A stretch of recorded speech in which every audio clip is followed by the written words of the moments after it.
What's going on, guys? So yeah, what's today? June 17th. Last year, I made a video very similar to this. Actually, I'm going to pull it up because I don't remember what I called it. The best albums of 2024 so far. So this video is going to be called the best albums of 2025 so far. This is my half year update. It's not really like an album of the year video because obviously it's halfway through the year, but I'm going to go over my favorite records from this year, talk a little bit about them. Also, my reactions for each video will be in the description below because all these records I have reactions for. So yeah, let's mention some honorable stuff that I listened to. I thought was pretty good, but I'm not putting on like the top 10 list. Beep. There, it's gonna pop up here. So I'm just gonna like name them off because I don't want to I'm not talking like at all about these. So yeah, Ruby Red Winter Break I thought was pretty good. Star by Two Hollis, Museum Music by Edward Skeletrix, Lifetime by Erica de Cassier. Is it de Cassier or de Cassier? I don't know. Photographic Memory, I Look at Her and Light goes all through me. Super Collider and Lua Trilogy, Sunbelt Princess, Chase Icon, Icon Baby, EMO by Corteza Star, Hurry Up Tomorrow by The Weeknd, Perverts by Ethel Cain, True Flores, Second Life Entrance Point, Ultra Bright, Pink Pantheress with Fancy That, Unmusic by Lucy Bedrock, FKA Twigs Eusexua, and Stem by Gabby Start. So yeah, that's basically like some of the records this year that I think are pretty good. Not like mind-blowing, life-changing records, but stuff that I think is really good this year. Not really in order. I just kind of just went off and I looked at them. All right, now we're gonna start with the top 10 records this year. Actually, this is like a single. I'm just gonna put this in honorable mention. Steve the Beautiful Martyr, First Attempt by Blade. It's not really an album, it's not really an EP, but it is an EP. All right, starting out with number 10, we got Hornet Disaster by Weatherday. Now, this was like heavily requested when the record came out. I could see why.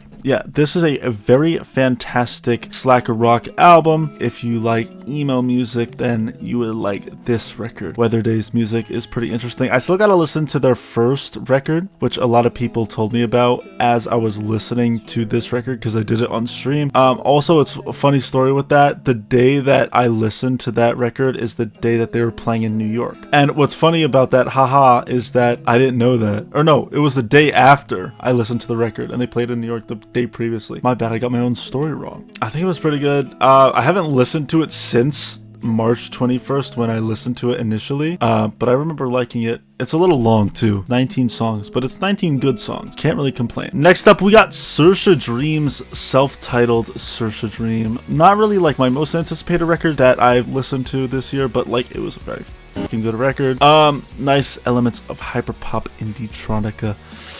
I made a bag off that indie rock. But yeah, it was a pretty good record. I'm a pretty big fan of saoirse Dreams. This record stood out a little bit. There's some really good songs on it. Oh, I should have just done my favorite song. I'll put it like underneath it. I'm not gonna say it out loud because then I'll forget. Post-production me will remember. I remember. I listened to this for like the week that it came out and then I kind of haven't listened to it. Actually might listen to it today. Why not? It was a pretty good record. Next up, we got Lil Shine, Shine Forever. Dude, what is Lil Shine doing though? He was like in a court case.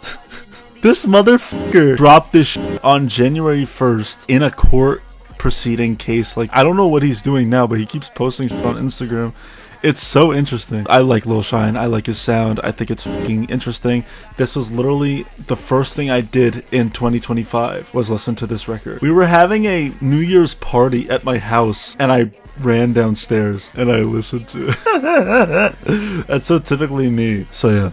I like it. I don't really got anything else to say. It's a nice plug and beat project, and I like Lil Shine. Next up, we have one of my most anticipated records this year, which is Oklou's Choke Enough. Also, speaking of Oklou just had her baby. So congratulations on having your baby. I don't think you're gonna fucking watch this video, but so Oklou Choke Enough, one of my most anticipated records. I found out about Oklou because she had a song with Underscores and a song with Blade, which is really cool. So Shat really liked the record. It was actually one of the hardest records to find on vinyl for me. I do have it now, which I'm very excited that I do own it, but it was kind of a bitch to get. I wanted to get it at a record store and then bring it home. So I went to like every record store in New York City. They didn't have it. One guy literally said, I keep seeing it, but I just don't order it. What a lame.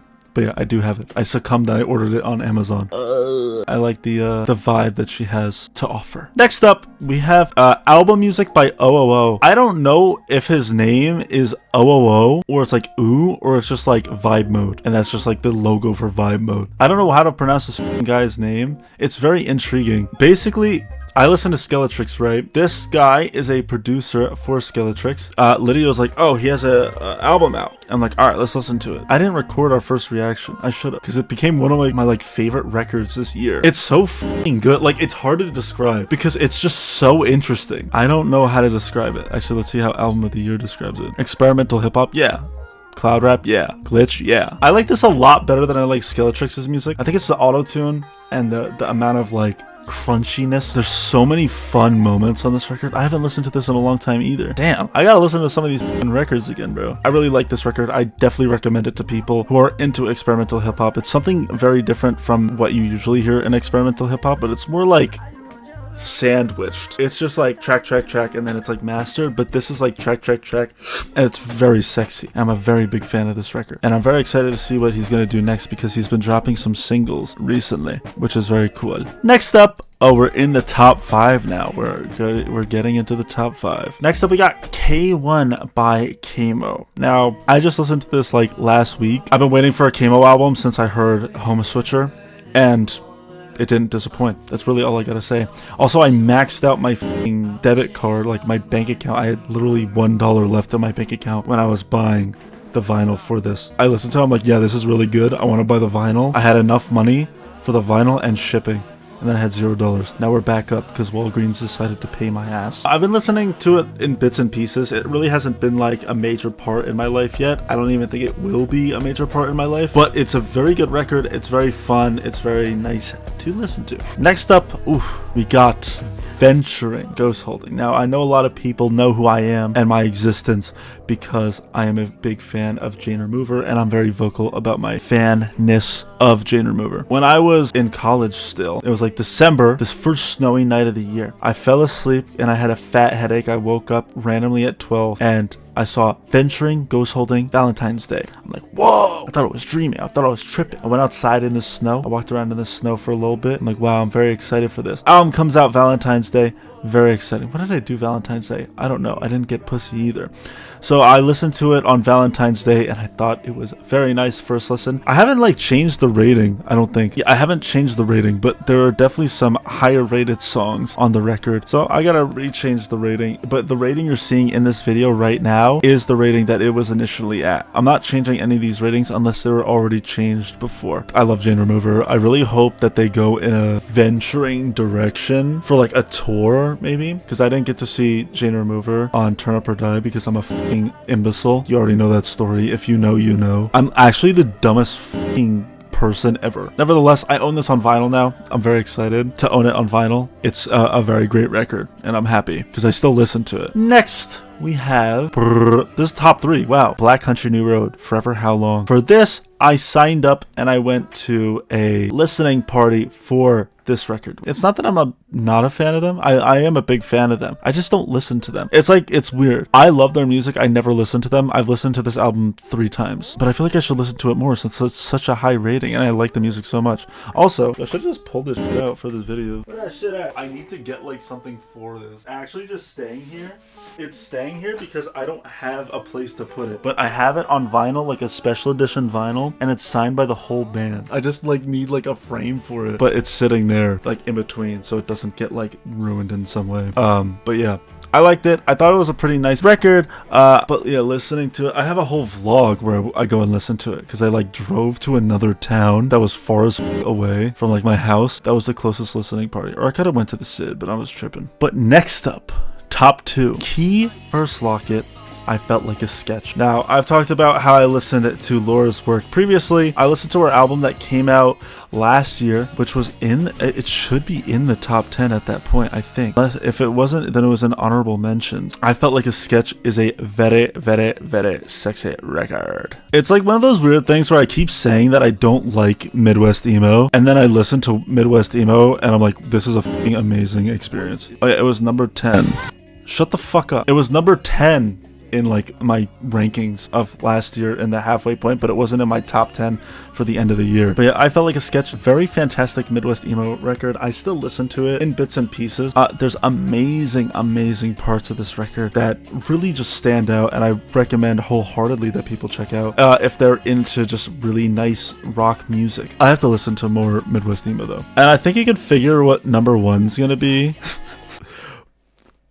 Yeah, so number one is Revengeseekerz by Miss Jane Remover. Now, this record first listen was a 98, now it's 100. Because I didn't listen to Professional Vengeance for like the longest time, because I didn't like really like find it all that amazing the first time I listened to it compared to like everything else. But it was like, yeah, I was tripping. So yeah, Jane Remover, Revengeseekerz. Yeah, this is my most anticipated record this year. The next most anticipated record is coming in July with Vanish or Horizon Scraper, but Quedeca decided to drop later than this video, so he's not on this list because it's guaranteed going to be higher, since all the shit that I've listened to for the record so far has been fantastic. But why are we talking about Quedeca when we were talking about Jane Remover? I listen to it every day. Every day when I run, I listen to this record.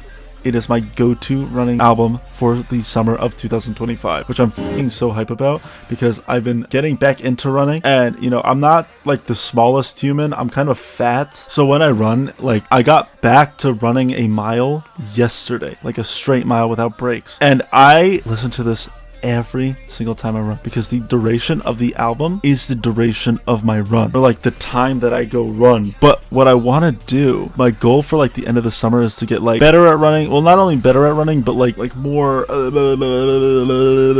I want to run, because like my run is 3 miles, but I want to like run the full 3 miles, but I just can't do it now because I'm not like able to, you know what I mean? So I'm like building my way to get there, but I want to beat this album. And what I mean by beat the album is I want to run the 3 miles before the album finishes, because I listen to the entire record on my entire run, and it's every day that I run. Yes, it is such a good record. I'm a huge fan of it. Even though it is 100, I do not think it is Jane's best work for the moment. Right now, it's like my most fun. I still think Frailty is their best work because that like is the most meaningful album to me, and I think Census is mind-blowing, but Census is not 100. I don't think it ever will be 100, because every time I listen to Always Have, Always Will, it's not 100 in my brain. So that about wraps it up. You can see like the mess back here. I'm still doing the room. Those are Lego sets I gotta build, or like Mega Block 6 Mega Block sets I gotta build that are gonna go on my lovely new setup, which is, it's looking good. I'm very happy with the turnout of it. I'm gonna have a video of this on the second channel. If you don't know what the second channel looks like, if you click on my channel, it's the green one called Eclipse God. If you ever are questioning what video is for what channel, it's just look at the color and you'll be like, oh, I get it. I keep that very like, yeah. But yeah, that's about it. Let me know what your guys' top 5s are in the comments below. I actually do want to know. I'm not just saying that to get f***ing love on a video and like interactions. I actually want to know what your top 5 is.